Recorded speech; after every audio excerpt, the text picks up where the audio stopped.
with that, and we do have our perfect.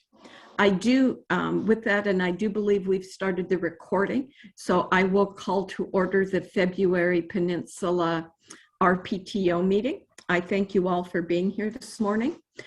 We do have a few new members. It's the first of the year. And so we do have some new members. I would like to do just a couple of house cleaning things. When we start our meetings, because they are recorded and are available on YouTube, I do, just to make it a little more expeditious, I introduce everyone. So be prepared, wave your hand when I say your name so people will know who you are and who you represent. This morning when I do that, I may not have all of your correct titles. So if you would let me know your correct titles, that would be good, helpful. Also, I just wanted to explain our agenda format a little bit. We do, our agendas pretty much look the same all the time as far as the format is concerned.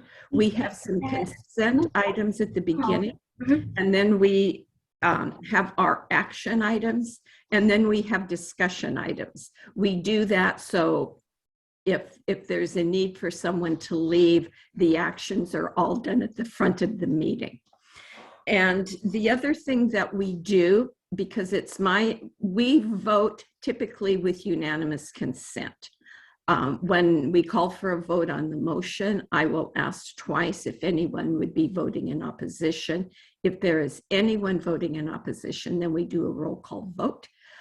We do that because not everyone you see on the screen is necessarily a voting member.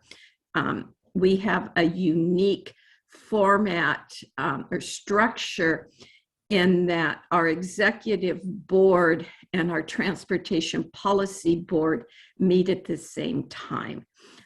We meet concurrently. And some people who are part of the transportation policy board are not part of the executive board, and only executive board members may vote. So that's why if it's a issue that we're going to have people voting in different directions, then we do a roll call vote. That's what I wanted to say as we get started. And so I will go ahead and do our, the other thing, when you want to speak, if you would please use the raise your hand feature. I try to monitor my screen closely and identify anyone who's done the raise their hand feature. Also, if you put things in chat, Ed Coviello does a nice job of letting me know if there's something in chat I need to respond with or respond to. So that's kind of the format of our meeting. We will go ahead and I will start with the introductions. Again, I do this as I see people on my screen. And the first person I see on my screen is Sarah Black, who is the RPTO coordinator. The next person I see is myself, and I'm Beck Ashby. I am representing the city of Port Orchard. I am not an elected official. I am a volunteer citizen. Ed Coviello is with Kitsap Transit and is the other RPTO coordinator. Commissioner Dick Taylor is with Port of Shelton. Sarah Crouch is with she's the financial guru for Jefferson Transit and the Peninsula RPTO. Michael Bateman is with the Public Works Department in the city of Paulsbo.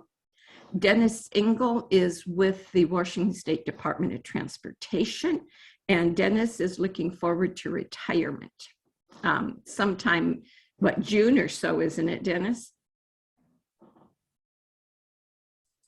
May. May. Oh, okay. Dennis is one of our favorites, and he will be greatly missed. Brendan Meyer is a city council person with the city of Port Angeles. He represents Clallam Transit on the RPTO. Amy Asher is the executive director of Mason Transit. Leslie Snyder is a new representative She is a city council person from the city of Bainbridge Island. Ben Thomas, I have not had the pleasure of meeting yet, but he is also new, and he is with the council member with the city of Port Townsend. And then going down, we have David Fort, who represents Kitsap County, and he is there in charge of transportation for Kitsap County. Ed Stern needs no introduction. He is a lifelong council member from the city of Paulsville.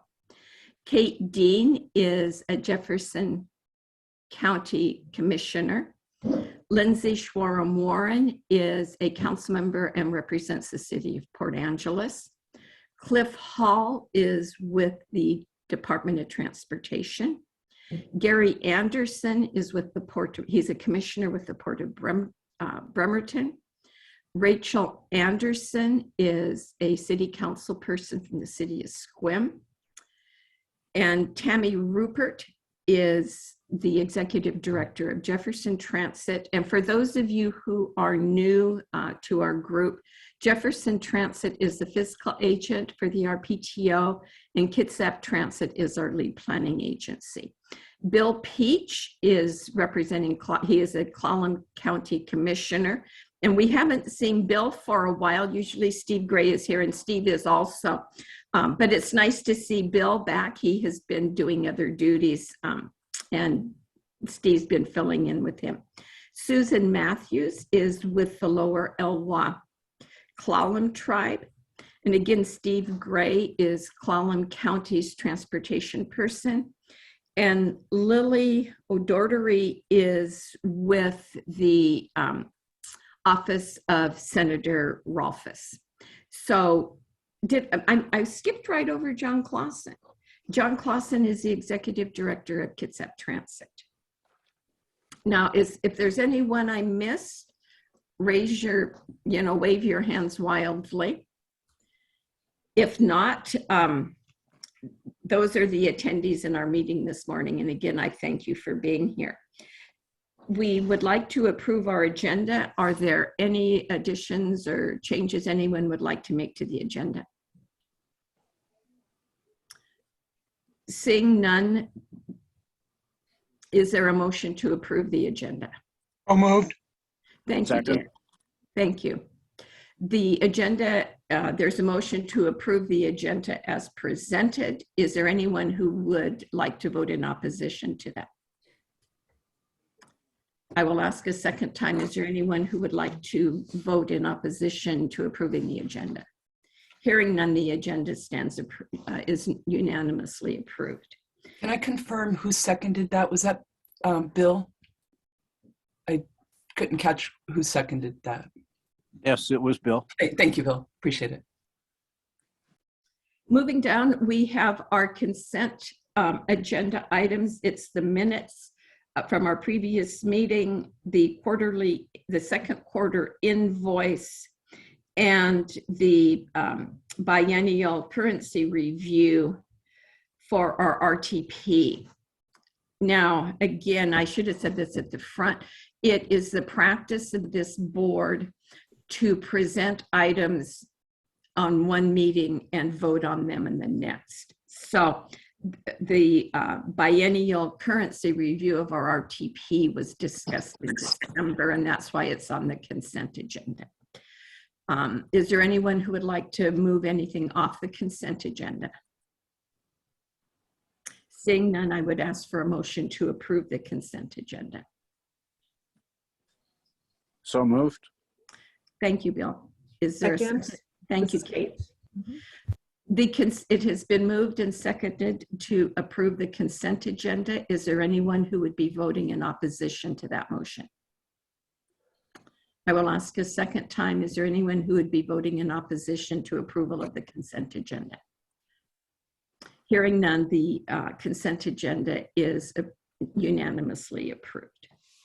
Okay, we will go on down to our election of officers. And we did bring forth a slate of officers for your consideration in December. We do officer elections every 2 years. And this is, I'm looking for the piece in here. Though I can.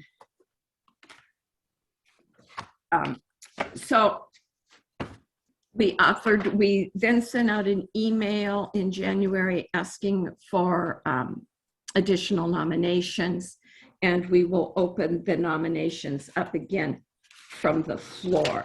The the slate that I brought forward in December was for myself to remain as chair for 2 more years, which would be the limit of my participation as chair.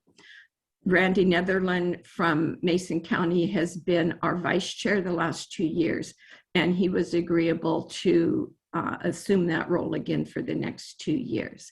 Tammy Rupert has been our secretary for the last 4 years, and so consequently she has termed out because you are only allowed 2 2-year terms. So Tammy obviously is executive director of Jefferson Transit. So we've had a transit member on our board, which has been very helpful. We had just, prior to that, the last person off our board was a tribal member and had served 8 years. And prior to that, a Jefferson County commissioner had been on our board. So trying to geographically include everyone in different jurisdictions.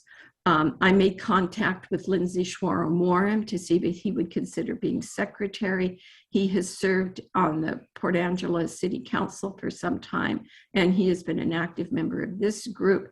And he has also most recently served as chair of Clallam Transit. I felt he came very well qualified to serve on our executive committee. So I would now open it up for any nominations from the floor.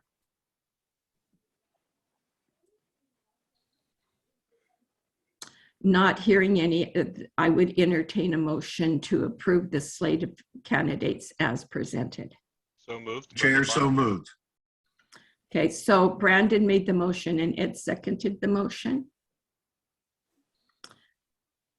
With that, is there anyone who would be choosing to vote against the motion? And the motion is to approve the slate of officers, Beck Ashby as chair, Randy Netherland as vice chair, and Lindsay Schwarm-Warren as secretary. I will ask a second time, is there anyone who would be voting in opposition to the motion? Hearing none, the slate of officers is approved with unanimous consent. So thank you for that. We appreciate it. We've enjoyed the work we do on this, and we think that Lindsay will be a strong representative for the board. I also didn't say this at the front, and I should have when I was making the housekeeping comments. This executive board that you see in front of you is a decision-making policy for the RPTO. Decisions are not made at the executive committee. They're not made anywhere but with this board. And so we just want to be really clear on that your attendance is important and your understanding of the issues is important. And again, we appreciate all of your participation. So we do try to engage our members. So if for your new folks, you will become aware of that. Going on down the agenda, we have a transportation alternative program that will be funded this year. And again, for the people who are new, Mason, Jefferson, and Clallam County get their federal funds direct. It does not flow through the RTPO. There are only 2 funding competitions that flow through the RTPO. One is a transportation alternative program, which we will be, Sarah will be discussing that call it projects momentarily. The other one is a consolidated grant. KITSAP is the only program that they're allowed to participate in with the RPTO as a consolidated grant program. As you know, Kitsap is the only county in the state that belongs to two planning transportation organizations. They belong to PSRC, through which they get their federal funding, and they belong to the RPTO. So with that, Sarah, do you want to talk about the TAP program and process? Sure. This is coming back to the board from discussions in December that you had about this, and work that we've done with the TAC through the fall and finalized up in January. We are coming to you, as Beck said, because you are the decision-making board.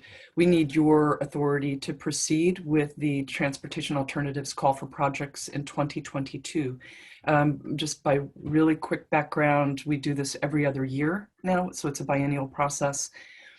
Since I spoke to you in December, we have a couple of updates to our process that may or may not have jumped out at you in your review of materials. One is that there is an increase in funding.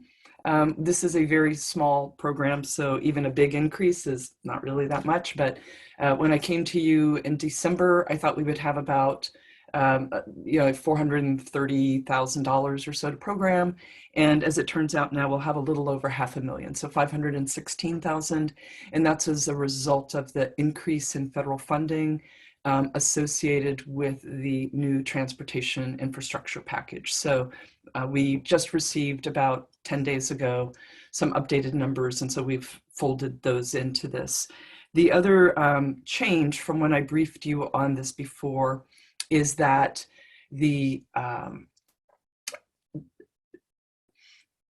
there is now the opportunity to request 100% federal funding for projects.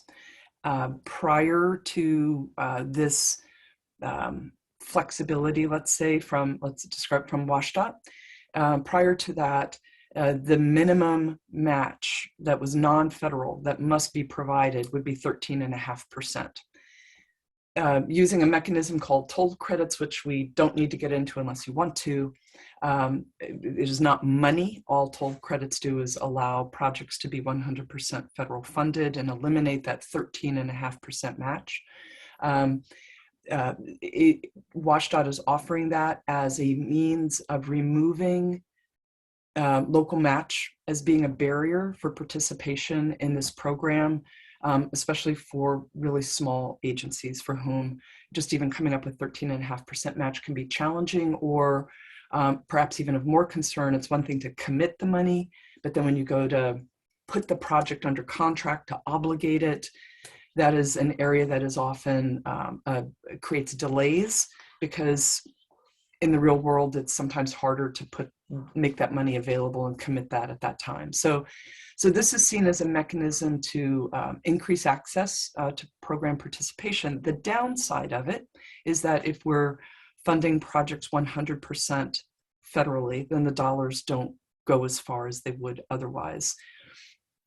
We believe that, and we talked with the TAC about this in January, that given the program size, as small as it is, to be able to alleviate that 13.5% barrier doesn't really diminish how far the funding can go if that's what we're looking at as a 13.5% difference.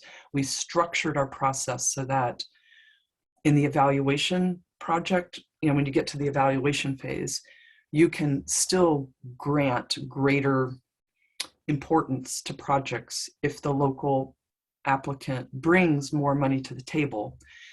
All we've done is eliminated that 13.5% local match as being an eligibility requirement. So that's something new in this process that wanted to call that to your attention. And in case there was any issue with this, but like I said, we talked about it with the TAC in January. And as long as everybody understands what it is and what it isn't, I don't think that there's a real problem there. The process is laid out in the agenda packet. If approved today by the board, we will launch a call for projects no later than February 28th, so a week from Monday. We will distribute out through our usual and accustomed network of agencies, tribes, entities that are eligible to apply for these funds. The process, which we talked about in December, will enable applicants to submit a draft proposal in early April if they want to have an internal review to make sure it's correct, make sure the numbers work out before they submit a final application in mid-April. It will go to the TAC for their very detailed evaluation and project ranking, and then it will come back to the board for your own review and project ranking, as well as consider the tax recommendation in June.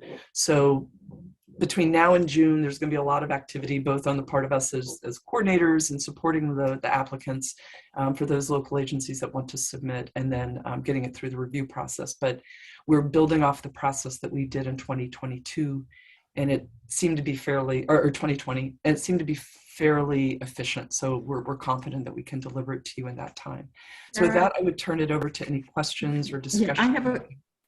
Yeah, I was hoping that you would just let everyone know what transportation alternatives. Sure, I'm sorry, certainly.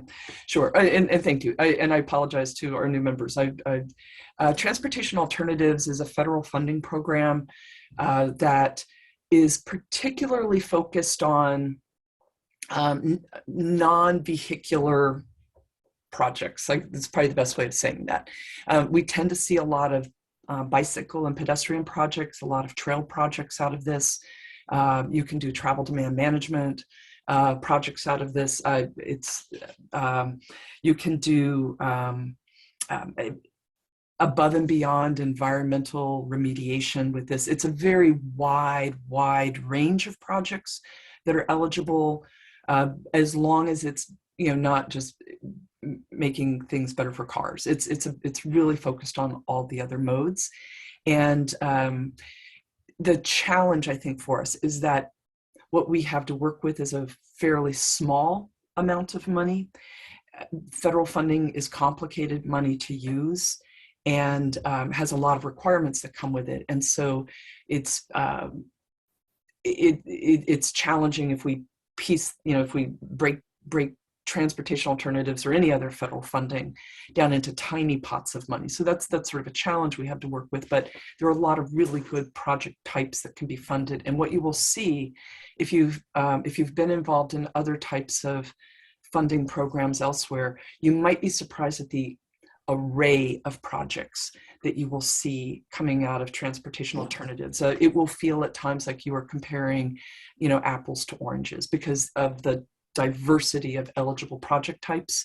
And so and I can talk further if you want to about how the evaluation process goes, but it's a really broad array of projects, just not about cars. Yeah, I wanted our new members to be aware of how this was separate from the STBG funds. Commissioner Dean and then Councilmember Stern, please. Thanks, Beck. And I'm sorry to say I have to run in a minute, but just real quick there, I'm wondering if you can explain if there is any sort of, I'm not sure how to refer to it. With the STBG funds, we tend to kind of take turns, or given these smaller pots of funding, knowing that dividing them up, say, across a big geography is probably not going to be very impactful. So in STBG, we have a, kind of a rolling, jurisdictions kind of take turns in using more of that funding. Does that exist for this? And I know that it wouldn't be formalized, but just curious if I should know about any particular geography that might or might not be favored this round. That hasn't been a part of the process so far. It does. I'm not saying that cannot come up in the discussion of the rankings, but it hasn't. It's not like Jefferson County's process in that regards. Okay, thank you. Yeah. Councilman Stern. Hey, Madam Chair. Thera, does public broadband access and planning constitute a transportation alternative by definition for this group? What a great question, Ed. It did not in the past. I know that there have been some changes. I think the changes were associated with STBG, but I will double check on that for you just to make sure. I do know that in the new federal infrastructure package, some of the pre-existing programs, not the new ones that were created, but the ones that have been around for a while, their eligibility capacities were expanded. So I will double check, given what the broadband is about and what transportation alternatives is about. That's a really good question, whether that is in there. So I will find out and let everybody know, and definitely make sure that it occurs to me I should go back and see. Just on Tuesday, on the 15th, the feds released some new guidance. The US Code and the CFR were updated on Tuesday. And so I will go back and double check and make sure that project eligibility has not changed. Thank you very much for bringing that up. Or if I could plant a thought, depending on the outcome of Thera's exploratory, we're a diverse, multi-county, far west sound area, Pacific. We have PUDs that are actively and not so actively involved in public broadband, and other organizations, individuals, but there's no overall coordination for our area. That might be an expanded role in the future under TAP, if not PRTPO, is to form a working group for transportation alternatives, which broadband is our quickest, fastest, and best alternative method for deployment, and begin to work with the PUDs and other entities to coordinate on the current rather robust amount of federal and even state funding that's going to come down over the next funding cycle or two. Thank you, Madam Chair. Okay, that's something we should talk about, Thera. And now this is what I do for you new folks. I'm gonna put someone on the spot, and that would be you, Mr. Gray. When I look at the screen, you and David Fort and Michael Bateman are the staff members I see, but David and Mike aren't involved in this TAP funding as far as the process. Is there anything in this process that you have questions about, or do you support it the way it's coming forward? No questions. The process I thought worked very well last year, so no issues. Okay, I just wanted to hear from the TAP folks, and which I didn't mention earlier. Ken Gill from the city of Shelton was elected chair of TAC in January, and Steve Gray is the vice chair of our technical group. So thanks, Steve. I did mean to put you on the spot. Thank you for paying attention. So with that, are there any more questions or comments about our transportation alternative process and the call for projects? Seeing none, we will entertain a motion to launch the 2022 Transportation Alternatives Call for Projects to award approximately $516,000 in federal funding to priority projects. Is there someone who would like to make that motion? So moved. Thank you. Is there a second? I'll second it. Thank you, John. Is there any more discussion on the TAP call for projects or the process? Seeing none, we will be voting on the motion to approve the launch of the RTPO's 2022 Transportation Alternative Call for Projects to award approximately $516,000 in federal funds to priority projects. Is there anyone who would be wishing to vote against the motion? I will ask a second time. Is there anyone who would be wishing to vote against the motion? Hearing none, the call for TAP projects and the process passes with unanimous consent. Thank you, and thank you for your explanation, Thera. Our next action item is renewing the GIS consortium annual service agreement we have with AWC right now. We had originally joined this consortium to do work for the our GIS system and our RTP. And I believe Thera is seeing some possibilities for this with our Human Services Transportation Plan.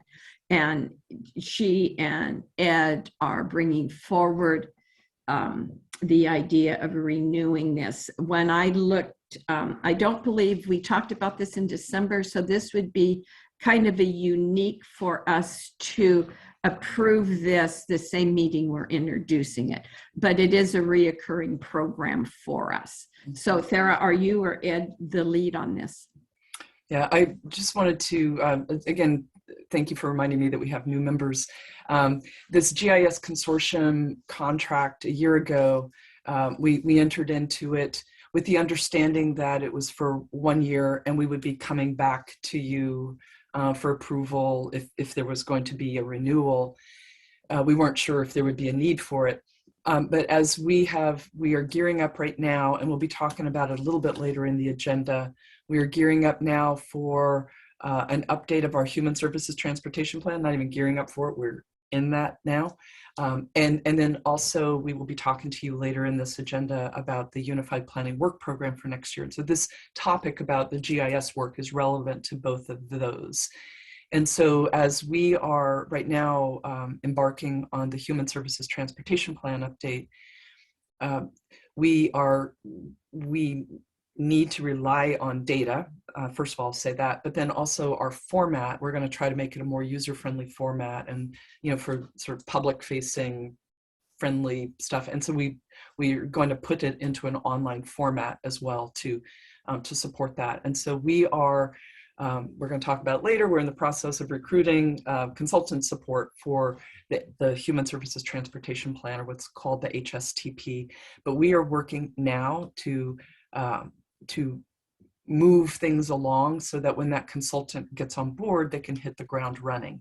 And so as we have about 50 hours left in our contract. We've been working with the GIS consortium to develop a mapping tool for the Regional Transportation Improvement Program, or the RTIP. I just really feel sorry for new members when you come on and you have to grapple with all these acronyms. I apologize, and different concepts, but you will hear about more of that later too, not this meeting. But so we're going to use the rest of the hours to get that running start on the Human Services Transportation Plan update. But we realize that there's opportunity just to keep to do a little bit more in that and not have to worry that there's a gap between when somebody gets on board and when things need to be done. So if we were to extend the contract, then we don't have to worry about being limited by those 50 hours, and we can continue to build sort of that base platform that then the consultant is going to come, that's going to do our Human Services Transportation Plan update, we can build onto and build the tools on it, and the analysis tools and the mapping products. But we're sort of putting that base in place. Other opportunities for using the GIS consortium contract work, assuming that we get a good consultant on board and we're not going to need it all for the HSTP, will be in some of those RTP follow-up activities that we want to talk about, whether it is with resilience planning, follow-up activities coming out of HSTP. Already in the outreach that we're doing for the HSTP, we're learning of other data needs that our partners would like to have access to. So this allows us to build those other data sets. Our goal with this is to create products that support local agencies in delivering either their plans, their programs, to assist them with the data that they need for funding applications. A lot of time grant applications want specific demographic information or socioeconomic information, or population densities for particular areas and all of that. And so that's what we're looking to build and make it easy for our members to go in and get the information that they need and to support them in their work. Much bigger, way beyond what we would do at PRTPO, but sort of that service that we feel that we can provide for our members. So I'd happily answer any questions that you might have about that, or I will confess that I know just enough about GIS to be a very, very dangerous in talking about it. But the amazing thing with the right help, people build the tools that then enable people like Ed and me to go in and manipulate data and produce mapping products that makes it look like we know what we're talking about as far as technology goes. So with that, I turn it over to you for your discussion and action on this item. Councilmember Stern. Thank you. Quick question, Terry. You've Association Washington City started a year and a half ago, the consortium. Our relationship to it, is there any value there, or and not replicate, but build value? We have, I'm not sure I'm tracking fully, but I will say that we are the first, and if you go out to their website, if you go to the AWC GIS Consortium website, you will see they have spotlighted PRTPO. We are the first rural, we're the first RTPO to contract with them. The only reason why we can contract with them is because we're members, we're an associate member. PRTPO is an associate member of AWC. That's who PRTPO gets its insurance through. So that provided an opportunity for us. Plus we had heard from our members of their own positive experience in working with them. So that was a year ago as we were doing our due diligence. That was all really important. But we are kind of proud of the fact that we're the first rural region, and we're getting word out to the other rural regions that this is a good opportunity. And the cost of this can be absorbed in our budget. And is that part of the HSTP budget, or is that our regular budget? It's part of our regular budget. We don't want to federalize this small amount of money with AWC, but the reason why it's available in our budget is some of my time. For our new members, we have a very tiny budget. Our budget's about $135,000 a year for everything, for all staffing, for fees, insurance, legal, everything. And so, but we did get a grant, and we're going to talk about it, to do the HSTP. And so some of my time is going toward, and it's a federal grant. So some of my time will go to that. And that's where it frees up the capacity within the work program to do it within the existing work program and not federalize it. Okay. Is there any more questions or comments on extending our, or actually renewing our contract with AWC for the GIS consortium? I'm not hearing any. Since this is an action item, is there anyone who would like to make the motion to approve renewal of the GIS consortium annual service agreement with the Association of Washington Cities for 1 year at the tier 3 level of 100 hours for $14,300? So moved. Thank you, Dick. Is there anyone who would second that? I'll second it. Thank you, John. There is a motion on the floor that has been seconded to approve the renewal of the GIS Consortium Annual Service Agreement with AWC. Is there anyone who would be voting in opposition to that motion? I will ask a second time. Is there anyone who would be voting in opposition to that motion? Hearing none, the renewal of the GIS Consortium with AWC is unanimously approved. Now we will move on down to the HSTP Public Participation Plan. I just want to preface this by saying that we've done the RTP, the Regional Transportation Plan, and the Human Services Transportation Plan regularly over the years. This is the first plan that we're doing an update on in our new structure with Kitsap Transit as the lead planning agency. And so I've asked Sarah to include a little more detailed information on what the plan is and how we do it, because again, this body is the policy-making body and the decision-making body. So I want to make sure everyone is thoroughly aware of the work we're doing and how it's being done. And with that, Sarah, I will turn it back over to you. Thank you. Okay, so before I talk about the public participation plan that's before you, just a very high-level review of the Human Services Transportation Plan, what it is and why we do it and why we're doing it now. When we talk about human services transportation planning, we're talking about a very specific type of transportation planning. We're talking about easiest to think about transportation for the most vulnerable people in our communities. So this is a federal requirement, and by federal definition, we want to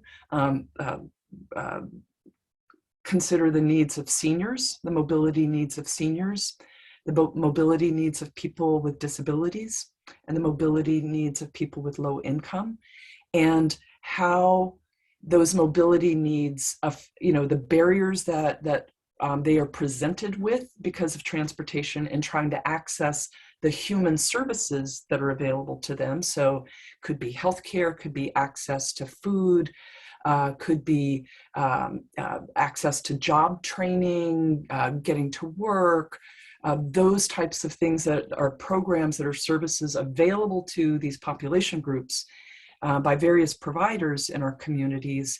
And what the Human Services Transportation Plan is working to do is, first of all, to understand what the needs are within our region, not Seattle or statewide, but within the peninsula region for these different population groups. And then what are the barriers that they face? And who are the transportation service providers? What are the services that they provide? And then given the services that those providers provide, transit, public transit, tribal transit, nonprofit groups like ECHO in the North Olympic Peninsula, or Patty's Wagon in the Shelton area, or OLICAP out on the coast. There are a variety of non-traditional transportation partners who provide these services, mobility services. And so what the Human Services Transportation Plan is going to do is take a look at what the needs are, where the barriers are, what are the services that are being provided, and then where are the gaps? Where are gaps in the service that through funding, through innovative partnerships, through who knows what, that there are gaps that need to be addressed somehow. And then what this plan will do, will lay out and say, okay, well, of all these gaps, of all these needs and the gaps that are out there, and the strategies, not the projects so much, but the strategies for addressing those gaps, which ones are priorities for this region? Which ones maybe have either address the most important vulnerabilities, or address the most pressing needs, whatever they are. We haven't gotten into it yet, so I can't tell you what the results are going to be, but this process, that's what all it's going to flesh out. And then in the plan that you all will adopt in October, it will clearly lay out the strategies and say that these strategies are really our priority strategies we want to encourage or promote through funding opportunities. And then that will help applicants who compete for something called compete in a consolidated grants process.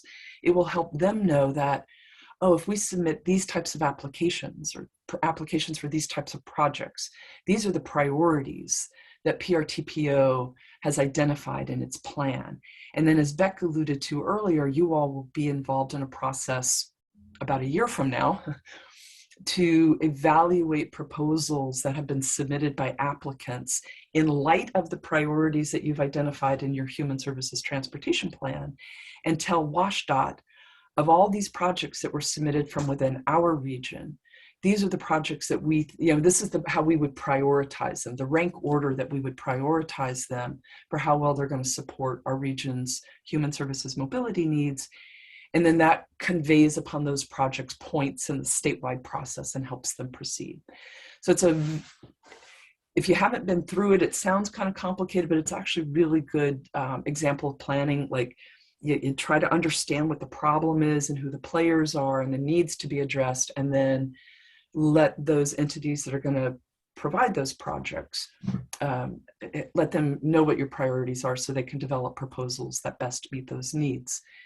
Where we are in this process right now is at the very early stages of it. We are recruiting right now for a consultant to help us. We received an $80,000 grant from the Public Transportation Division of WashDOT to do this work. It's federal funding, and we are very fortunate that Kitsap Transit offered to step up and administer that grant on behalf of PRTPO, because our organizational structure is such that we're a tiny little organization.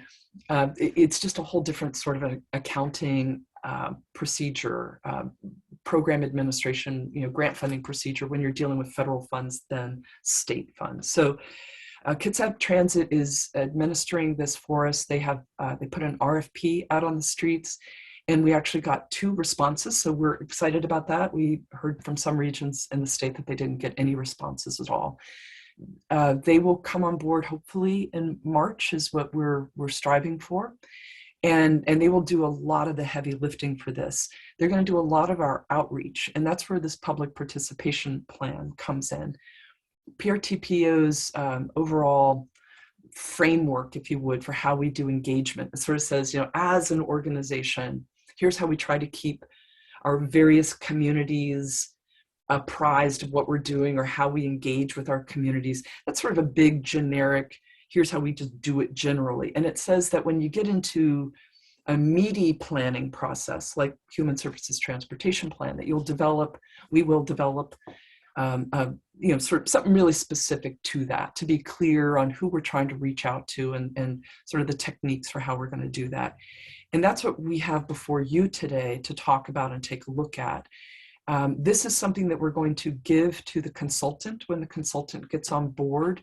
Again, part of what we're trying to do is build momentum and then have stuff ready to go like in a relay race that we'll hand off to the consultant when they come on board, so they won't have to in March start trying to think through, okay, well, who are the target groups that we want to reach out to and what are the techniques we want to use and all of that. So all of that will be provided to them to help them get up to speed faster and get through what is admittedly a lot of work in a very short amount of time. We're working with some pretty hard deadlines, and we need to have a draft plan to all of you by your August meeting to take a look at.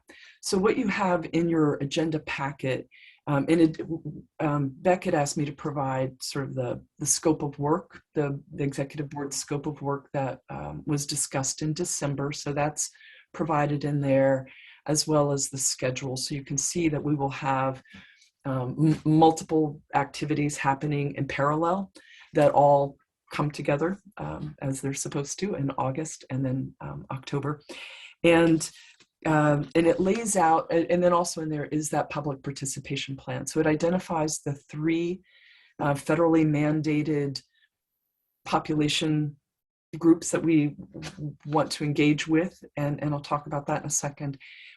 Because we want this plan to be most useful to the Peninsula region and to meet the needs of our members, we're adding to those 3 groups the people, seniors and people with disabilities and people with limited income means.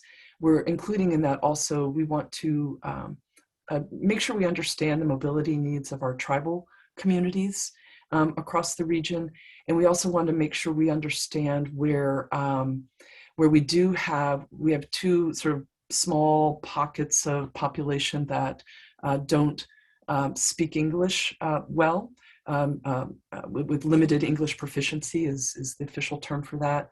There's a small population group in Bremerton, Filipino group that meets sort of our Title VI threshold, and there's also Spanish-speaking in Mason County, Spanish-speaking population groups that we want to make sure that we're reaching out to those groups appropriately and that their needs, that there aren't any additional kinds of mobility issues that come up as a result of that. And then the third population interest that we're trying to better understand, this is an ongoing process. Every 4 years we're going to update this, but we want to understand how our veteran population, how they're, of the folks who have mobility barriers, how many of those are veteran populations as well, just to see if there's some opportunities for additional partnerships and collaboration out there that we might want to focus on. I say this process might want to focus on in the future. When we talk about getting input from people, and I want to make this really clear, I think it's clear in the public participation plan, but if not, I want to hear that from you and address any questions, is that we are reaching out to our public participation involves the mobility providers. So we're reaching, this is about how we're going to reach out to transit agencies, tribal transit, the public transportation agencies, tribal transportation agencies, nonprofits, for-profits, the Medicaid brokerage providers. That's one part of our public, one part of our target audience that we want to hit and engage. And it's a really important part of our messaging. Another part of our public that we're going to hit in this regard are the entities that provide human services to these population groups. So, whether it's VA or working through United Way, Area Agency on Aging, medical facilities, senior centers, those types of organizations, groups that work with Spanish-speaking or Tagalog-speaking communities. Those are another group that our public participation plan seeks to lay out the importance of these groups for providing us with input. And then the third group are actually individuals themselves. A challenge, and those of you who have not worked with me would not know this, public participation is hugely important. I want to be careful in how I use my words here.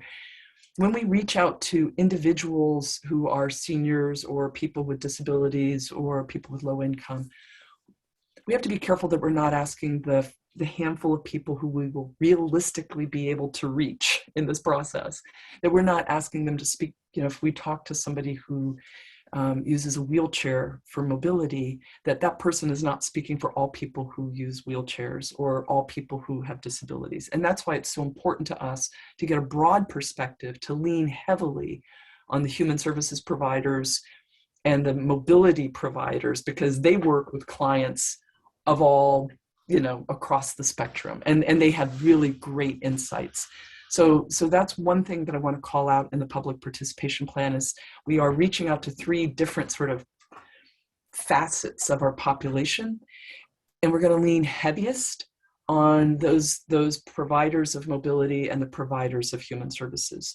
What I'm hearing, Sarah, and I thank you for your explanation. We are running a little long on our agenda. So I'm going to summarize what Sarah said. And basically what she said is we're going to the service providers and we're going to the human services providers, the transportation providers, and we're not going to your local communities and having a forum in your library and inviting the public to attend. We're going to be targeting who we're getting the information from because we think they're the best source to help us put together an effective plan. Did I summarize that correct, Sarah? Okay. So are there any questions or comments and concerns that we're not coming into your individual communities and holding a public open house or forum on this issue? Once this board has approved the draft plan, it will go out for public review. But in this public participation, are there any concerns with the approach that we believe is the most appropriate to take? Okay, hearing none, I think that we're good to move forward with the public participation as we've outlined it. And again, in your packet is some more details about this human services transportation plan so that you can familiarize yourself with it. And again, at the beginning of next year, when we actually do the consolidated grant process, this is where the one area that KIDSAP jurisdictions have an opportunity to participate. KIDSAP Transit participates, and any of the nonprofits within the county that would like to participate can. So with that, I don't mean to move us along. No, thank you, Beck. I appreciate that. I am moving us along. That's good. And I would like you, on the next one, it's the update, the UPWP amendment kickoff update, okay?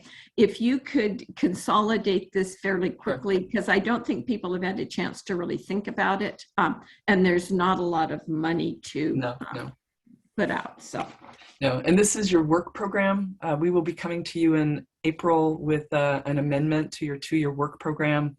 we will have opportunity to identify some measures that you as a board think are important to bring forward and above and beyond just taking care of our compliance requirements.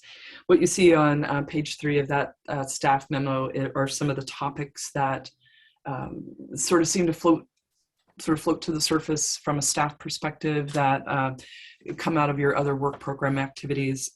And so what we'd be interested in hearing today is what kinds of things, what if any of these areas are of particular interest for for further follow-up work when we come back, for the work next year, or if there's some other topics that are not on this that you think are appropriate for PRTPO to consider. And then we will have a better idea by April of, once we can get out of third quarter, we'll have a better sense of what our actual expenditures will be for state fiscal year 22, what opportunities that opens up for 2023, and come to you in April with a proposal for how to shape the work program for the next fiscal year that will begin in July 1.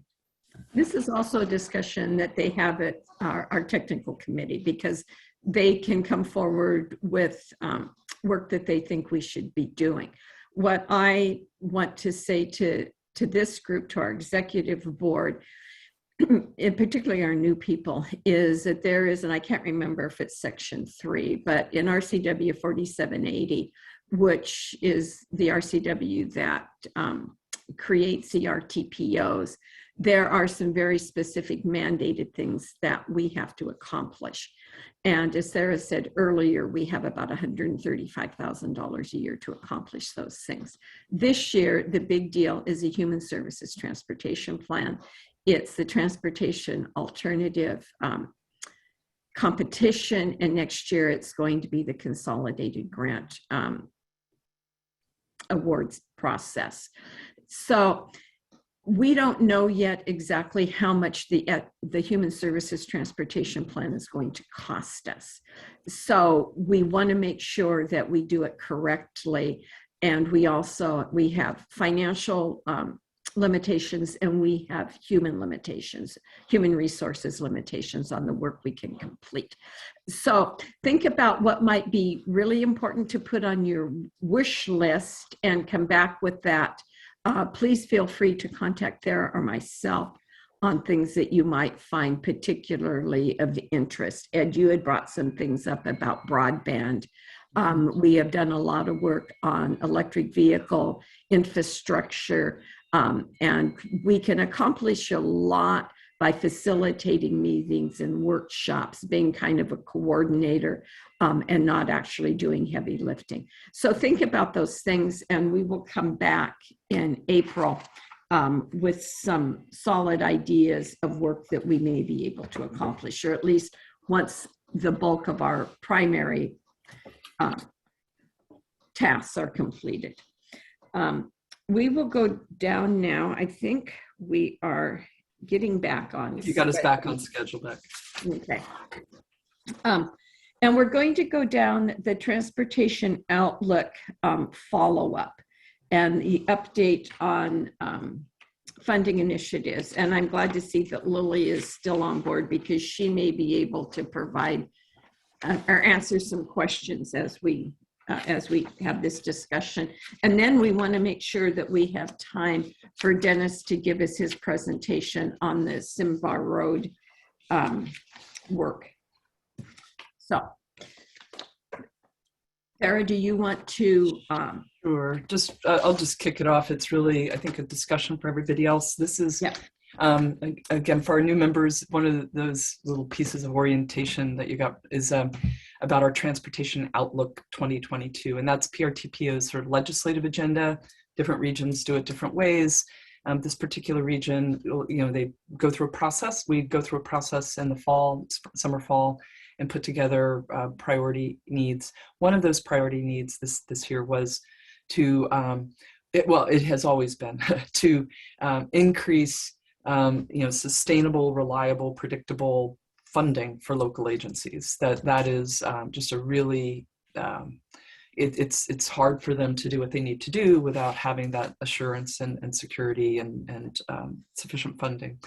And so one of the follow-up measures when we met with the legislators in November, one of the things that they asked was, well, how can we work with you? Federal funding is a challenge. It's as I was saying earlier, we get very small pots of federal funding, both at PRTPO as well as our rural counties. And are there things that we can do to make that more efficient to use as far as funding goes? There are a lot of additional requirements that come with the use of federal funds, and there's sort of an economy of scale that even if you're doing really teeny tiny projects, you got the same rules that apply as if you're doing, a $500 million project. And so they asked us what would PRTPO like to follow up on, like them to follow up on. We convened a small working group with staff from the 3 counties that are responsible for administering the Federal Surface Transportation Block Group Program, or STBG program. And we came up with it's measures that had sort of worked their way up through the PRTPO process. They were fairly streamlined. We took those. We're working right now with local programs on those. One would allow, sort of formally allow them to program ahead further, and so put more money on, same amount of money, but maybe if the priorities were fewer projects, that helps them achieve the economies of scale to use those funds more efficiently. We also learned that AWC was another local funding measure that's important to our members is the retail sales tax option under the Transportation Benefit District. We learned that AWC was working to have some barriers removed off of the use of those funds. Very quickly about TBD, it's a Transportation Benefit District. It's a mechanism that under state law allows local agencies to raise revenue and direct towards transportation projects. There's a non-voter approved license fee option that is now up to $40 a year. That is a councilmanic option, does not require voter approval. The option that requires voter approval is a retail sales tax option.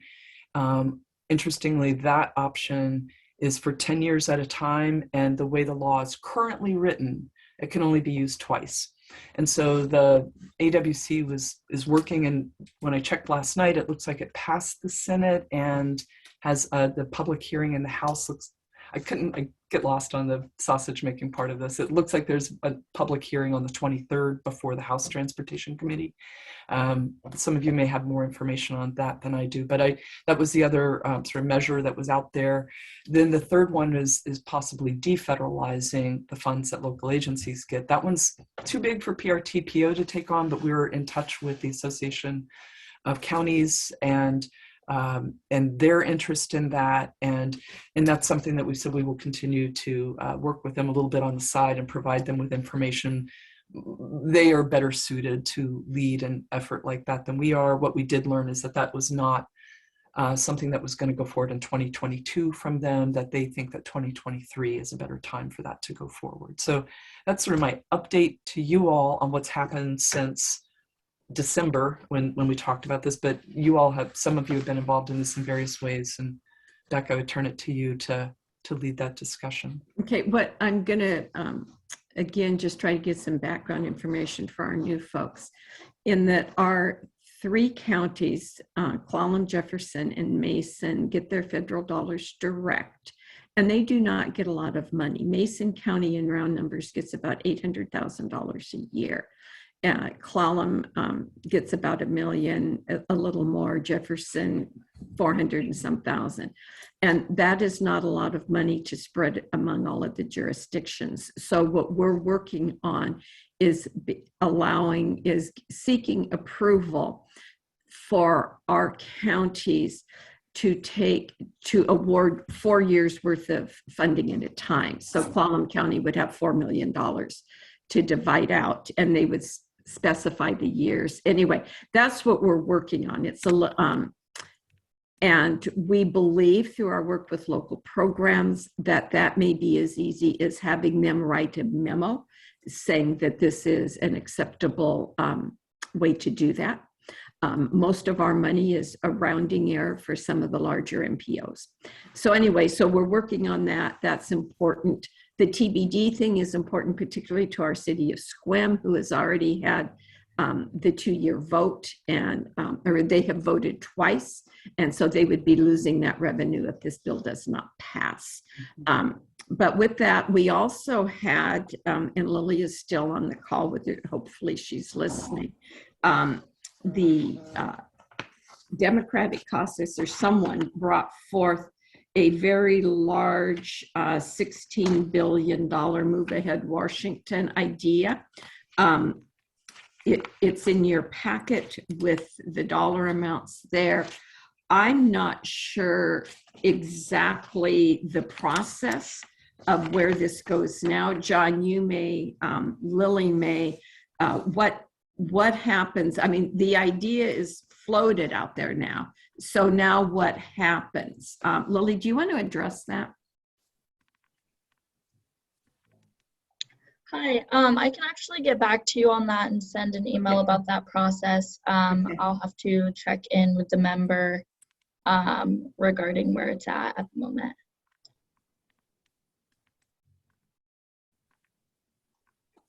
Okay, thank you. I know that when I looked down the list of projects, Kitsap had some things on the list that was important and that they have been promoting for some time. Again, it appeared as though Clallam County had, or at least the 24th Legislative District had some money in that. John, did you want to speak to that package at all, or? Well, the only thing I could add is my understanding of the current status of it is that the package has passed the Senate and is now on the House side. The House Transportation Chair was holding a hearing, I believe, on their package, their proposal last week. Or no, it was yesterday, as a matter of fact, is what I understand. And I haven't gotten an update as of yet as to the status of that. So we're hopeful that it will make it through the House and go on to the governor. I believe the governor's already made a comment that he's fully behind the package and ready to sign on it. So that's about the extent of it. We've got our fingers crossed. Okay. David, you have your hand up. Oh, yeah. Also, I just, the projects lists are very important as part of that, as the ones that were just, that the changes, who knows what's going to happen. But right. The projects that were in Kitsap has significant regional impact for the Peninsula RTPO. The Kingston realignment significantly will improve the, access to the ferries, and the initial design work for Gorse will significantly improve, lead towards the improvement for the whole peninsula getting through Gorse. Mason County and the other counties going through as part of that. So we're really looking forward to that. Just one other thing is just another thing about a regional project in Kingston is Kitsap County is about to receive an award for what we call the SR 104 Holding Lanes Active Traffic Management System in Kingston. And this is a good practical solutions idea to help traffic through Kingston get to the ferry. Essentially what it does is it will hold the ferry traffic on SR 104 at Lindvog right as you come into Kingston, and then meter the ferry traffic through Kingston for you. Won't be sitting inside of Kingston trying to figure out when to move forward, how to move forward, and clogging up Kingston. It'll just be released as a platoon of cars straight down to the toll booths as part of that. So that's a great one that will also be in addition to the realignment project in Kingston that's part of this package.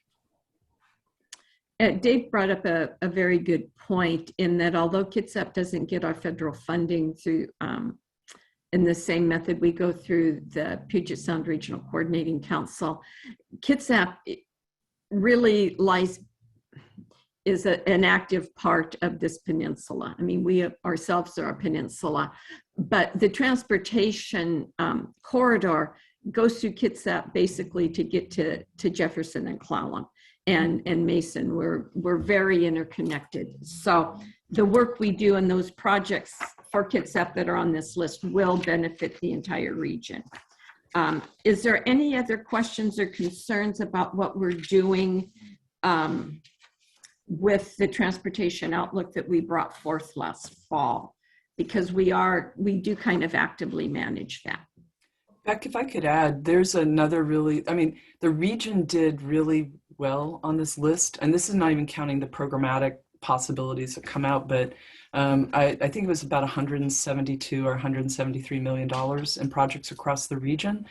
And it also includes, like in Belfair, it includes funding to complete phase 2 of the SR3, widening in Belfair, which basically is converting SR3 from an old style rural highway to a multimodal urban facility to support the community of Belfair. And then also I think important note in here is the SQUIM project, the Clallam County SQUIM, Jamestown Clallam collaboration at the 101 Simdars Road interchange. And so I think it's a really nice segue to Dennis's update. There is funding for that project on this list. Yes. So anyway, we will do what we can to keep you apprised of that, but we only meet every other month.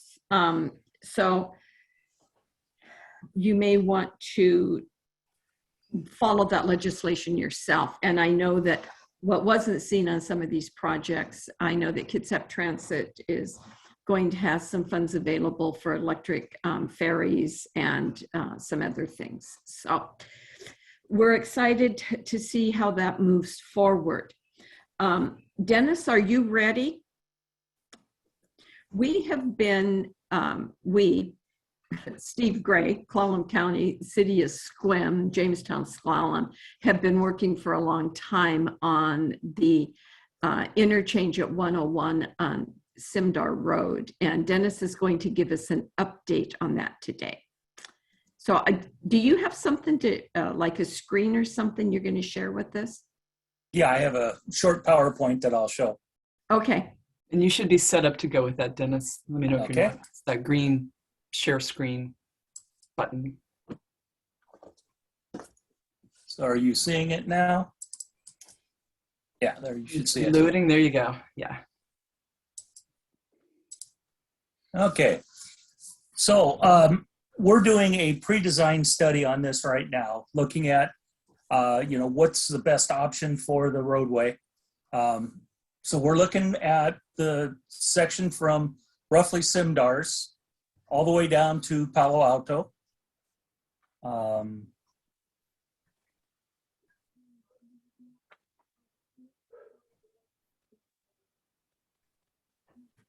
Trying to advance this. Here we go. So we've worked with our stakeholder committee, which is made up of Clallam County, the City of Sequim, Clallam Transit, Jamestown Clallam, Sequim Dungeness Valley Chamber of Commerce, and of course us. And our study purpose, just briefly, is to support safety, mobility, economic development, and growth by developing potential practical solution strategies. So I'll just quickly show you the safety. We look at, whenever we do one of these, we look at a 5-year, crashes. And so what we've looked at here is for this entire corridor, there's 53 total crashes. Most of the common crashes were rear ends or hitting animals. There's 18 possible injuries with no serious injury crashes. And there are 2 fatalities that happened in 2020 right near Happy Valley Road. And you can see here, this has got the Simdars interchange, Happy Valley Road, White Feather Way, and then Palo Alto. So we're looking at this entire section here. So we brainstormed a bunch of different ideas. This here is the new interchange. It would complete the on and off ramps to the west side. There is some discussion going on right now internally. Our traffic office doesn't like this on-ramp. They'd like to see it back up here closer to the actual Simdars Road. So we're working that. We have a Palo Alto to Simdars Road frontage road. We have Happy Valley to Simdars frontage road. And you'll notice that if we do this frontage road, the access to 101 would be closed.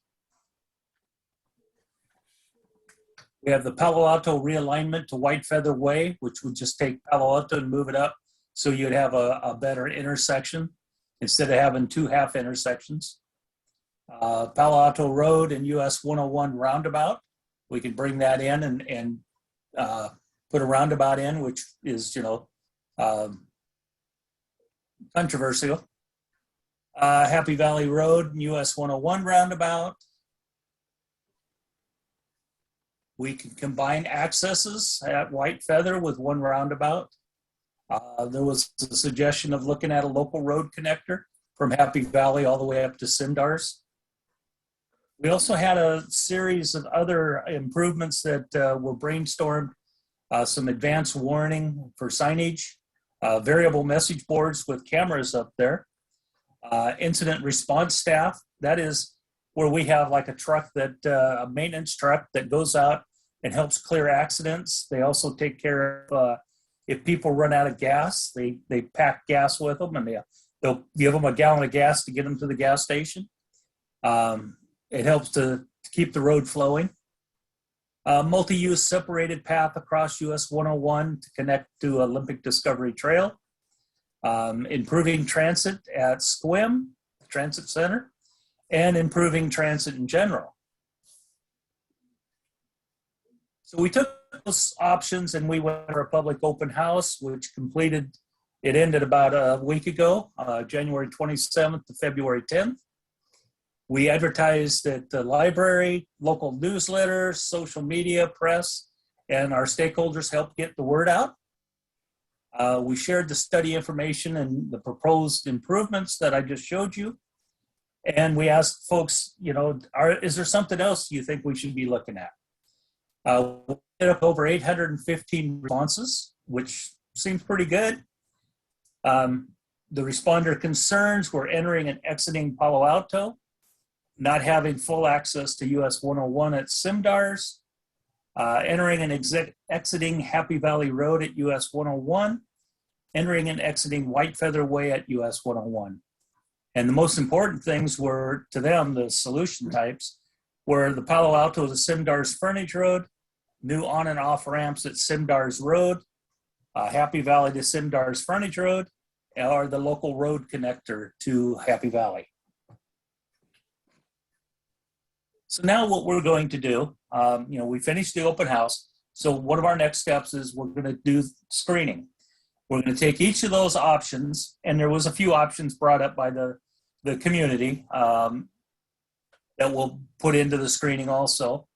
And we're going to look at things like cost. Is it making the roadways safer?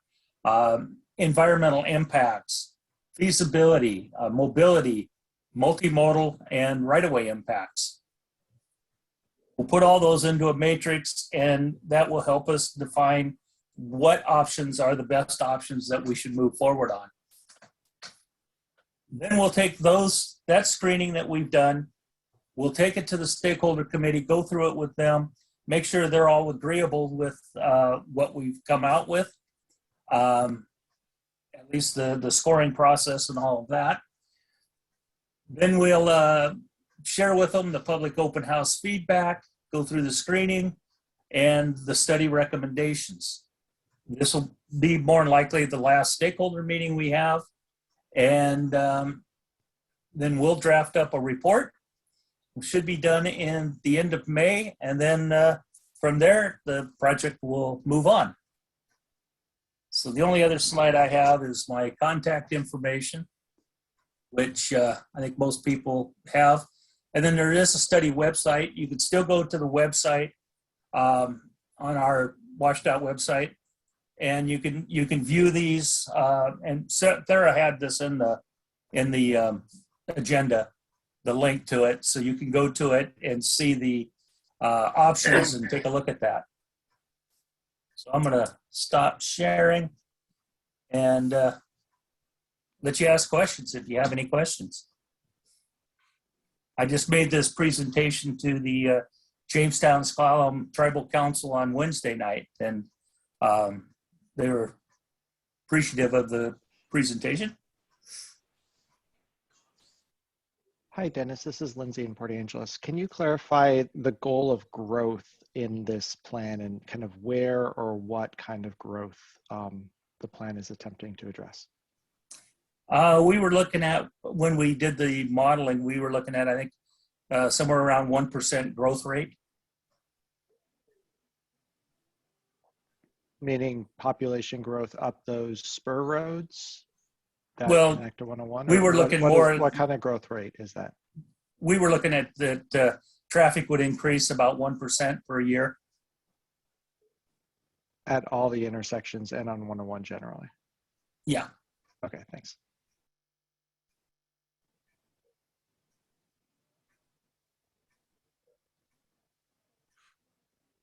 Looks like I'm getting you ahead of schedule now, Beck.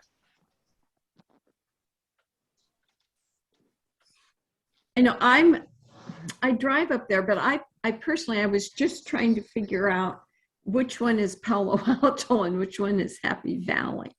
Happy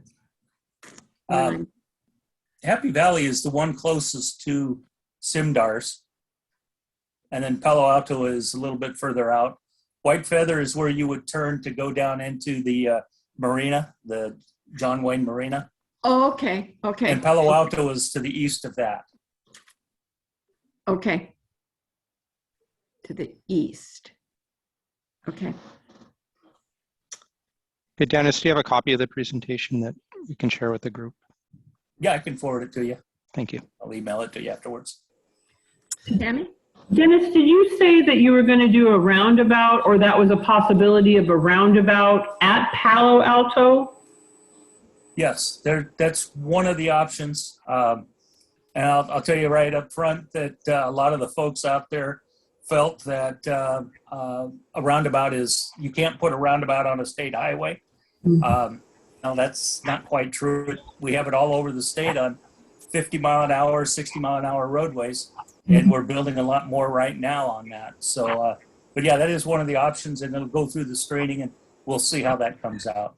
I know I pull out of Palo Alto quite often personally, and it's kind of hairy right there. So I'm kind of glad you guys are doing something.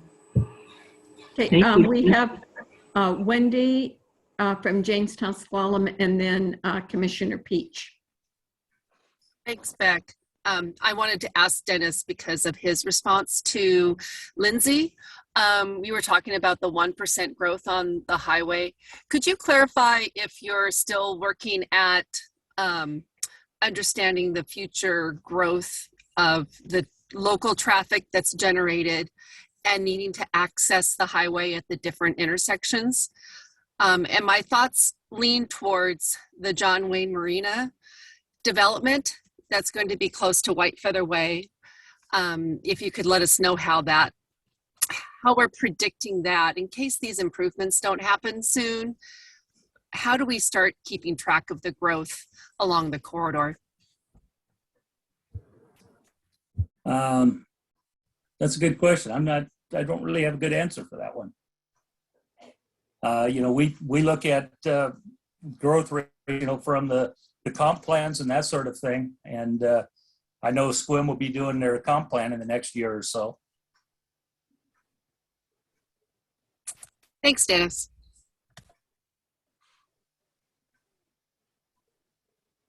Commissioner Peach. Thank you very much. Dennis, I appreciate the process that you're going through. I'll share with you that the Clallam County Commissioners and the city of Squim have jointly signed a letter in opposition to the idea of the roundabouts. I'm a civil engineer. I understand the process you're going through. I see one of the criteria that you're going to consider is cost, and recognize that a roundabout is a lower cost alternative. Can you share with us how much weight would be placed on cost in the final decision?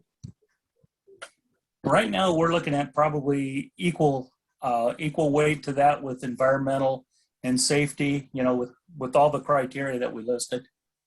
Once we meet with our stakeholders, if it's felt that something needs to be weighted a little bit differently, then, we can change that weighting.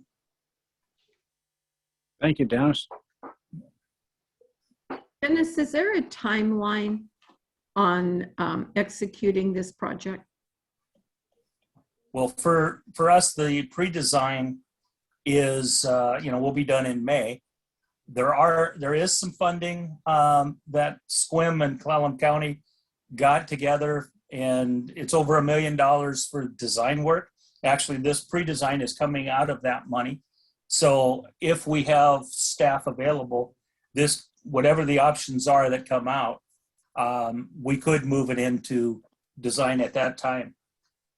And then depending on what comes out of the legislature this year, it could possibly keep moving into construction.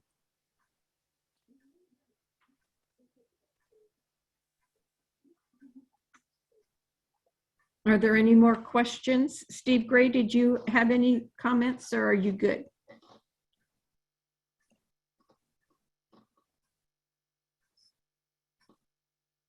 No, I'm good. I think Commissioner Peach, we've had a similar presentation by WSDOT and by staff on this project in front of the commissioners.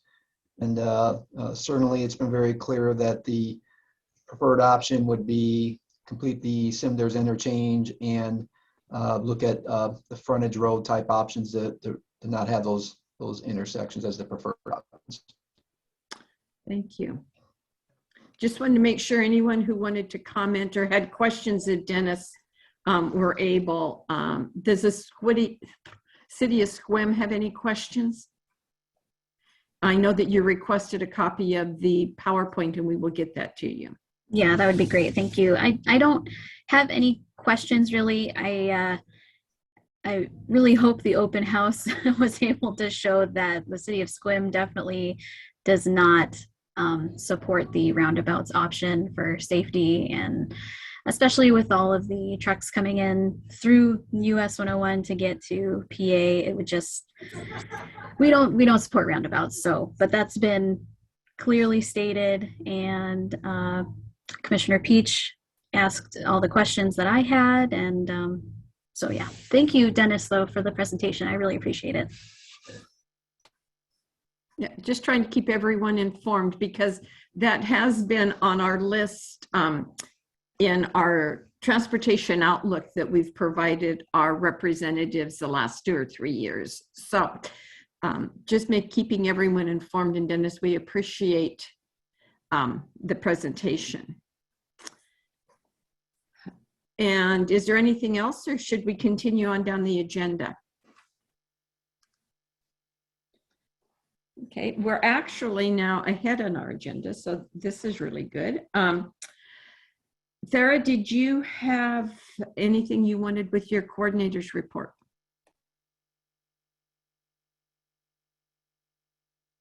Self unmuted there. No, I just for a couple of things to highlight. But first, let me just, again, for benefit of new members, we try to provide this little update at the end of your agenda packet of other things that have been going on. You all meet every other month, and you have 2 hours. So there's a lot of other stuff that happens that we don't bring to you here, and we try to address it here in the coordinator's report. So that's what that is, and it's meant for you to be able to maybe share with staff if you think, or it's colleagues who you think are working on something relevant to this.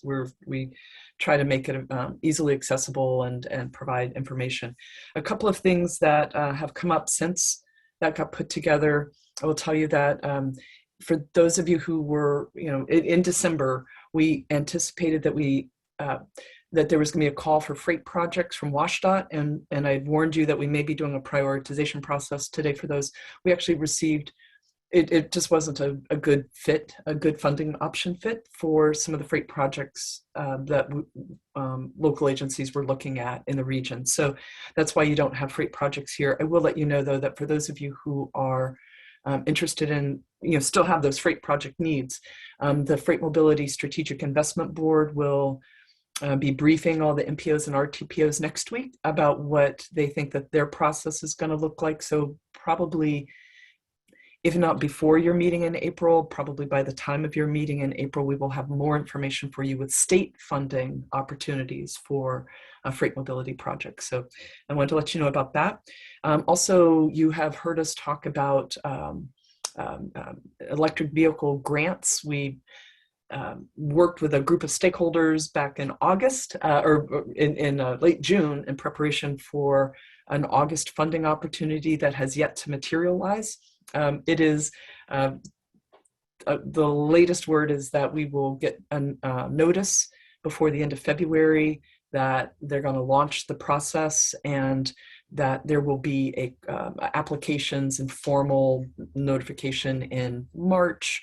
And that's about all the information I have. I will let you know that there is a group of local agencies or actually it's mostly the utilities, and working with Energy Northwest on a proposal to not on a proposal yet, but a concept that would end up being in a proposal to put to electrify the 101 loop around the Olympic Peninsula.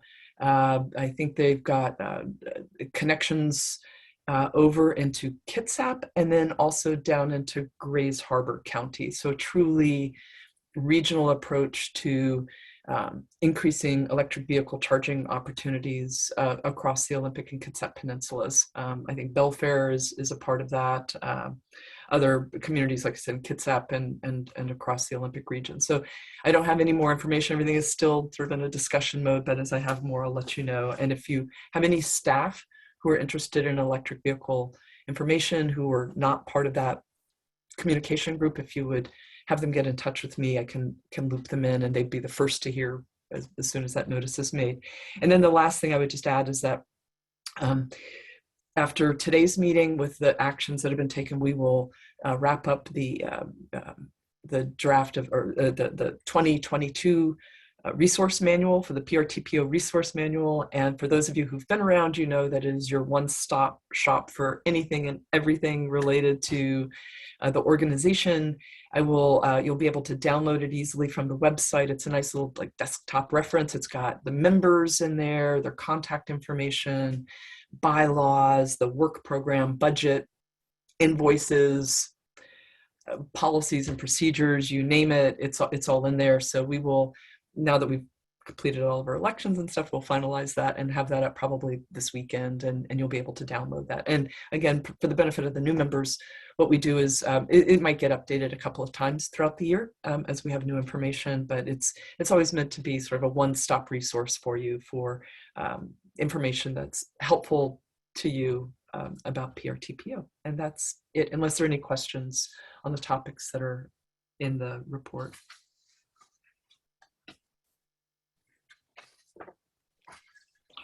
Oh, actually, Beck, I'm sorry. One other thing I wanted to mention on this, and we won't get the briefing on this until next week, but this is maybe it's a matter for all 4 counties, jurisdictions in all 4 counties.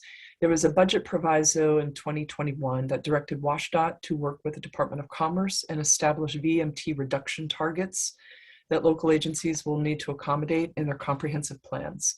Kitsap County was one of the counties that was included in the proviso as sort of a mandatory county to be included. WashDOT presented its, or they're going to present, I've received it, but they will describe their VMT, it's called their VMT target technical report to the MPO group next week, MPO RTPO group.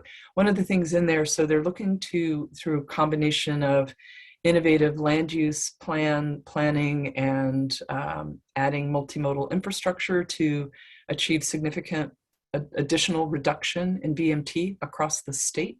One of the things that they're proposing is that even though the proviso does not include Clallam, Jefferson, and Mason counties, that they be included. So that is sort of what's going forward in this collaboration between WashDOT and Commerce, that the counties that the proviso identified to be included in this be expanded to include other counties, of which that would pick up the rest of the region if that happens. And it will culminate in a process for establishing BMT reduction targets that will then be folded into your comprehensive plan updates in the future. I think Kitsap's doing theirs in 2024, and the other 3 counties, their updates are due in 2025. So as we hear more about this, because it's going to affect you and your planning folks, we will push that information out. And you might get hit with it from a couple of different directions, but it's one of those that is probably worth making sure it doesn't fall through the cracks. And with that, I'm done. Okay. And again, for the new members, Sarah always does a nice little brief at the end of our packet to keep you apprised of just basic information she's working with. At this time, because it is a public meeting, we will open the meeting up for any public comment. If you are a member of the public that wishes to provide comment, please raise your hand.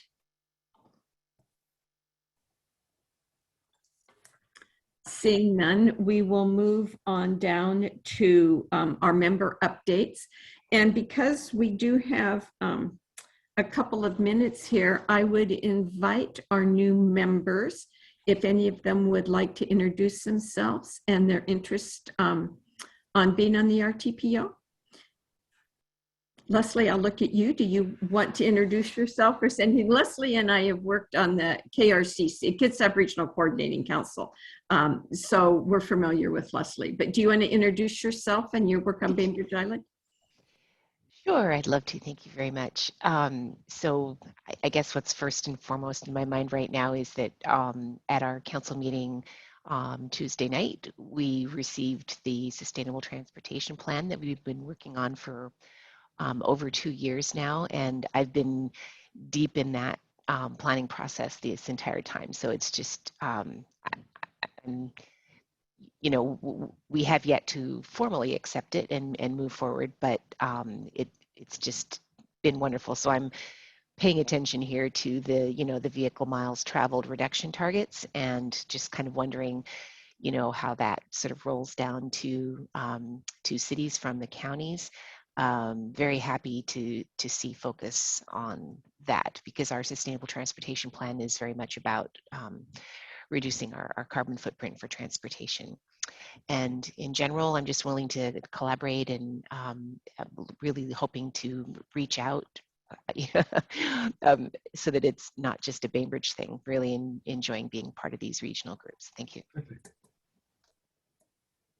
Thank you, Leslie. Ben, did you want to say anything? Yeah, not much besides say hello. Ben Thomas, Port Townsend, brand new this year on council. Very interested in transit. I'm on the Jefferson Transit Authority Board for the committee, and I am still learning how to be useful here. But I'm trying to follow everything and learn. And it's been I learned a lot today already. I will say this, there's a steep learning curve, yeah.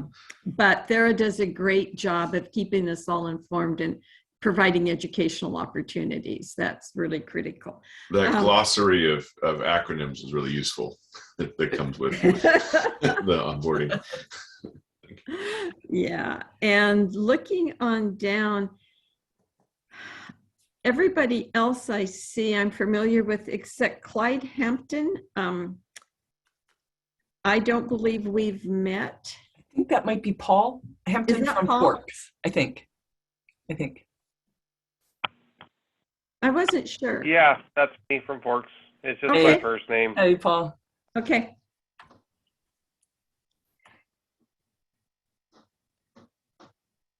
Okay, with that, is there anything, just general information any of our members would like to share? Tammy? Yes, I would like to invite everybody to try our new Kingston Express. So we are beginning a new route to Kingston. We're connecting with the fast ferry. And, you know, I'll meet you down at the Haynes Place Park and Ride, and we'll get on the bus at 7:15. So any questions about that, give me a call. Come on, John, you know you want to get up that early. Well, I was thinking about meeting your bus when it gets to Kingston. Okay, I'll be there. Wendy? Hey, this is Paul Hampton from Forks. I may have missed it because I came in late, but also I may have missed it before. Do we have an update on Elwha Bridge? Yes. Okay. I don't know if Dennis has anything. I don't myself, but Dennis might. If not, we can get some information. No, I don't have an update. Sorry. Okay, thank you. And Paul, just so you know, I will loop around to see what what your latest information is, and then I can kind of keep an ear out for what would be useful. So. Yeah, I might have missed it, but I just haven't seen anything for a while. It's been pretty quiet about it, and I just wanted to pass it on to the community if there is anything. Dennis, was that in your report that you did at the end of the year? Yeah, it was one of the projects. But I was going to mention that next executive board meeting, I believe we're going to have Steve Rourke come and talk. So you'll be able to pick on him on that one. Okay. For those of you who are unaware, John Winans has retired and Steve Rourke is his replacement. And we will invite him to our April meeting so we can all meet him and we're familiar with him, but give an update. Wendy, go ahead. Thank you. I just wanted to piggyback on what Tammy was saying, that I wanted to thank Jefferson Transit and the Jefferson Transit board members for the Kingston Express service, that it has changed our decision-making in our family for where our son goes to college. It keeps us from having to buy him a car. It means that he can come home on the weekends and do laundry and have dinner with his little sister. It is like changing our world. So thank you, Jefferson Transit. Good work, Tammy. I do have one more announcement to make. Okay. So I'm retiring. After being in the public sector for 30 years, I started in Superior Court in Jefferson County, and I'm ending it at Jefferson Transit. So I will be at the next RTPO meeting, but after that, I will be going on vacation. Well, that's good news and sad news too, because we will miss you. You have been a vital part of this organization. And it's your leadership that allowed Jefferson Transit to help with our transition and become our physical agent. And you will be greatly, greatly missed. Thank you. I appreciate that. And you all will be greatly missed. Even though there's a lot of new faces, there's a lot of people that I've worked with for the last, well, I've been with Jefferson Transit almost 17 years. So a lot of faces that I'll be riding the Kitsap Transit bus. Come and seeing you, John. Good, because you're going to be missed, Tammy. Oh, thank you. When will the replacement be? So at our last board meeting, we had a discussion surrounding the general manager recruitment, and they haven't really decided whether they're going to do an interim position, but they're starting to work on it already. They already know you're irreplaceable. So Commissioner Dean. Yeah, just to piggyback a little bit on Tammy there, we are very sad to see her go. And also we're gonna, I think, first likely start with looking at some internal candidates, but if we are not able to recruit from within, we would welcome you helping spread the word that we need a great new general manager at Jefferson Transit. I did want to say too, we just approved a long range plan at our last meeting as well, and it was a great process, and we were able to incorporate a lot of our values around vehicle miles traveled reduction and our role in climate change mitigation. So excited to have that completed. So back in my county corner, we had a meeting we have an intergovernmental collaborative in Jefferson County. City, county, port, and PUD meet quarterly. We had a great meeting last night discussing the funding opportunities available, and I had to duck out of the meeting for a little while today, but just wanted to be sure that folks have seen, there's a new guidebook for the Infrastructure Investment and Jobs Act called Building a Better America. It has a ton of information, including a lot of information for local governments and jurisdictions. Just encourage folks to take a look at that. Really plain language, searchable Excel spreadsheets or some useful tools. So sorry if you've already discussed it, but I'll put a link to that document in the chat. And a number of jurisdictions had not seen it. I was surprised. So just want to be sure everyone knows that that's available.